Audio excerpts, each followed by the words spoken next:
할렐루야. 오늘 또 귀한 하루를 주신 주님께 감사드립니다. 대강절 말씀 묵상 마태복음 1장 19절로 23절 말씀 묵상합니다. 그의 남편 요셉은 의로운 사람이라 그를 드러내지 아니하고 가만히 끊고자 하여 이 일을 생각할 때에 주의 사자가 현몽하여 이르되 다윗의 자손 요셉아 내 아내 마리아 데려오기를 무서워하지 말라. 그에게 잉태된 자는 성령으로 된 것이라. 아들을 낳으리니 이름을 예수라 하라. 이는 그가 자기 백성을 그들의 죄에서 구원할 자이심이라 하니라.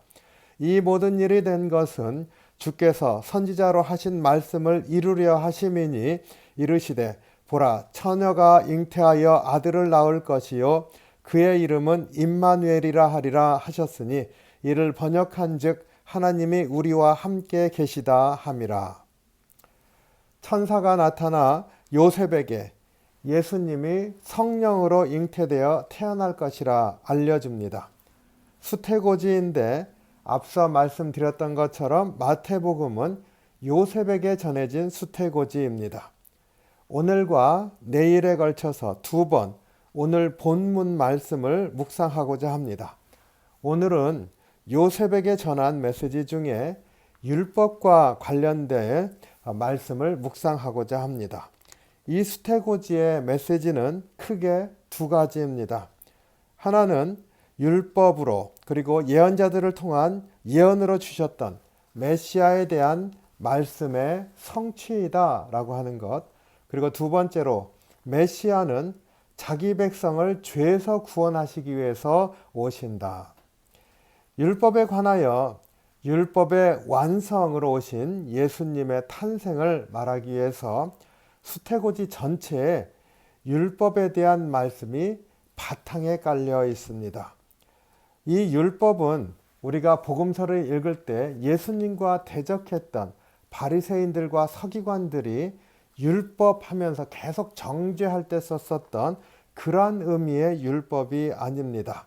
오히려 하나님께서 율법을 주신 이유, 하나님 백성에게 하나님의 길을 보여주고 깨닫게 하고 그리고 하나님 백성으로 바로 설 수 있도록 안내하는 그 율법의 본래 목적에 맞는 그러한 모습을 우리에게 전해줍니다. 요셉을 설명하는데 그가 어떤 사람인지 19, 20절에 나와 있습니다. 19절에 그의 남편 요셉은 의로운 사람이라. 그리고 20절에 주의 사자가 현몽하여 이르되 다윗의 자손 요셉아. 우리가 요셉이 다윗의 자손이라 그의 혈통을 다시 한번 강조하고 있는 것을 보게 됩니다. 예수님의 족보에서 여러 차례 다윗의 자손이라고 하는 사실을 강조했었습니다.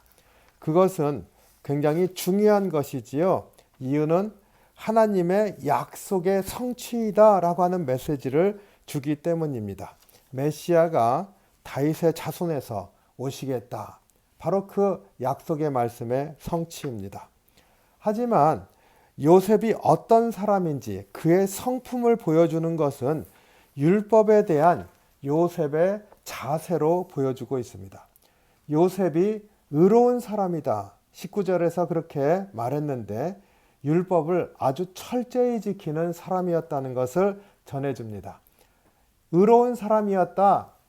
성경에 굉장히 여러 곳 구약에 많이 나오지 않습니까? 그런데 대표적으로 하나 예를 들어서 생각할 수 있는 게 욥입니다. 욥은 의로운 사람이었다. 욥이 얼마나 하나님 말씀에 철저했는지 우리가 떠올려 보면은 요셉은 의로운 사람이었다 하는 말이 얼마나 요셉이 하나님 말씀에 특히 율법을 지키는데 철저한 사람이었는지를 우리가 알 수가 있습니다. 그렇기 때문에 정혼한 여인이었던 마리아가 아이를 잉태했다는 소식을 들었을 때 도저히 아내로 받아들일 수 없었습니다. 파혼을 하기로 마음을 먹었습니다.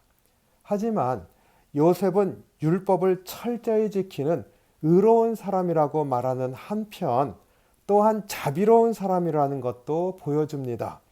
정혼한 마리아와 조용히 끊고자 하였다. 조용히 파혼하고자 하였다. 이렇게 전해주기 때문입니다. 이것은 굉장히 의미 있는 행동입니다. 마리아가 정혼한 남자가 있는데도 아이를 잉태했다는 것이 알려지게 되면 율법에 의해서 간음한 여인이 됩니다. 그리고 죽을 수밖에 없는 처지에 빠지게 됩니다. 이것을 막고자 조용히 끊고자 하였다. 조용히 파혼하고자 하였다. 이렇게 말하고 있습니다. 마리아를 보호하고자 하는 자비한 마음을 우리가 볼 수가 있습니다. 율법을 잘 지키되 관용과 자비를 베풀 수 있는 그런 사람, 그게 요셉이었던 것이지요. 이것은 구약에서 하나님께서 율법을 주실 때 가지고 계셨던 바로 그 마음이기도 합니다. 요셉은 율법의 본래적인 의미, 하나님께서 하나님 백성이 죄에 빠져서 사는 것을 그대로 두시지 아니하시고 다시 한번 가르쳐서 하나님의 백성으로 바로 설 수 있도록 인도하시기 위해서 율법을 주셨습니다. 정죄하시기 위해서 율법을 주신 게 아니라 가르치시고 하나님 백성으로 바로 서도록 하시기 위해서 율법을 주셨습니다. 사실은 하나님 백성을 살리기 위해서 주신 것이지요. 그리고 이스라엘 백성이 율법을 어기고 죄를 범했을 때에도 항상 정죄만을 하시지 않았습니다. 우리 대표적으로 광야에서 범죄했을 때 모세가 하나님 앞에 중보하며 기도했을 때 용서하시지 않습니까? 정죄를 뒤로 미루시면서 용서하시고 다시 한번 기회를 주시는 하나님, 자비하신 하나님이신 것을 우리가 잘 봅니다. 요셉이 이런 하나님의 그 율법을 주셨을 때의 본래의 마음을 잘 따르는 사람이었다는 것을 우리가 알 수 있죠. 요셉이 의로우면서도 자비로운 마음을 가진 사람이었다. 그런데 여기에서 그치지 않습니다. 오늘 율법을 지키는 요셉에게 그 천사가 나타나서 마리아에게 잉태한 아이는 성령으로 된 것이다. 이렇게 전해주는 대목에서 바로 요셉의 다른 성품을 사실은 볼 수가 있습니다. 하나님께서 율법과 예언자들을 통해서 주신 그 율법의 말씀, 예언의 말씀에 성취가 있다라고 하는 것을 믿는 사람인 것이죠. 그래서 요셉은 어떤 의미에서는 신약적이고 복음적인 사람인 것을 볼 수가 있습니다. 천사가 바로 수태고지 하면서 성령으로 잉태된 아이인데 이것은 이사야 선지자의 예언의 성취를 위한 것이다. 이렇게 말하지 않습니까? 22절에 이 모든 일이 된 것은 주께서 선지자로 하신 말씀을 이루려 하심이니, 그리고 24절에 요셉이 잠에서 깨어 일어나 주의 사자의 분부대로 행하여 그의 아내를 데려왔으니. 복음은 율법의 완성입니다. 그런데 이 요셉에게 전해진 수태고지의 이야기를 통해서 보면 복음이 율법의 완성으로 되어지는 그 길은 순종이라고 하는 그 메시지가 강하게 나타나고 있습니다. 요셉은 정혼한 여인이 잉태한 아기가 성령으로 된 아기이며 이사야 선지자의 예언의 말씀에 성취다. 천사가 전해준 이 말씀에 순종합니다. 그래서 이 순종으로 아기 예수님을 메시아로 받아들이고 그 탄생으로 인도합니다. 율법을 지키는 것입니다. 하지만 우리가 유의할 것이 있습니다. 그 법이라서 지키는 것이 아니라는 것이지요. 그 율법의 완성이 복음으로 이어진다고 하는 것, 바로 그것을 믿기 때문에 순종하는 것입니다. 그래서 사실 의인은 믿음으로 사는 것이다. 대강절기에 나의 믿음의 순종의 길이 무엇인지 묵상하게 됩니다.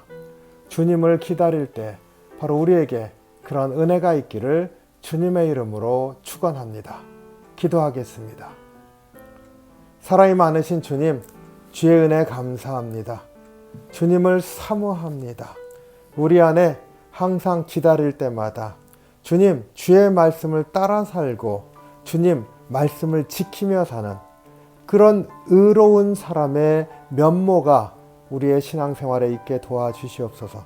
그러나 율법적이라 말할 수가 있던 경직된 삶이 아니라 바로 그 말씀 안에 성취가 있다고 하는 그 기쁨과 복음적 역사에 대한 기대를 가지는 순종이 있게 인도해 주시옵소서. 주님 사랑합니다. 은혜에 감사합니다. 예수님 이름으로 기도하옵나이다. 아멘. 오늘도 주님께서 우리 가운데 찾아오실 때 복음의 기쁨이 있다는 분명한 믿음을 가지고 주님 앞에 서는 귀한 하루가 되시기를 주님의 이름으로 축복합니다.